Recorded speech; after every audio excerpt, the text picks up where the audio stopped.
एक छोटे से गांव के स्कूल में 15 अगस्त की तैयारियां जोरों पर थी। अमन और सीमा कक्षा छः के होशियार छात्र कुछ अलग और ख़ास करने की सोच रहे थे। एक दिन अमन को स्कूल के पुस्तकालय में एक गुमनाम स्वतंत्रता सेनानी की डायरी मिली, जिसमें लिखा था कि गांव में एक विशेष तिरंगा छुपा हुआ है, जिसे आज तक कोई नहीं ढूंढ पाया। डायरी में तिरंगे को खोजने के लिए सवाल था।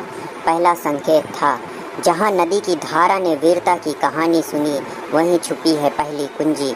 वे दोनों गांव की पुरानी नदी के किनारे पहुँचे। वहाँ एक पेड़ के नीचे उन्हें एक मिट्टी का पुराना मटका मिला, जिसमें एक और पत्र था। उसमें दूसरा संकेत लिखा था।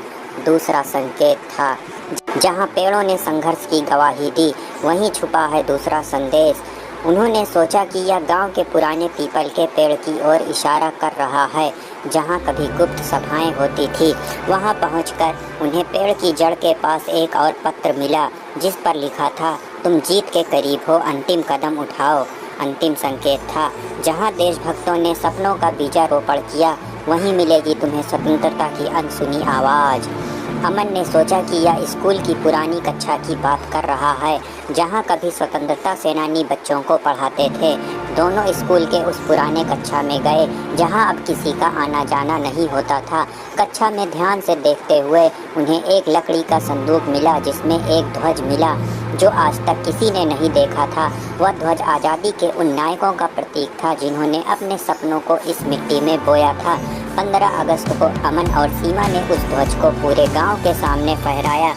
सभी लोग उस अनसुनी आवाज़ को सुनने आए थे, जो इस ध्वज के माध्यम से गूंज रही थी। यह ध्वज उन नायकों की याद दिला रहा था, जिन्होंने न जाने कितनी कुर्बानियां देकर हमें आज़ादी दिलाई थी, लेकिन उनके नाम इतिहास के पन्नों में खो गए थे।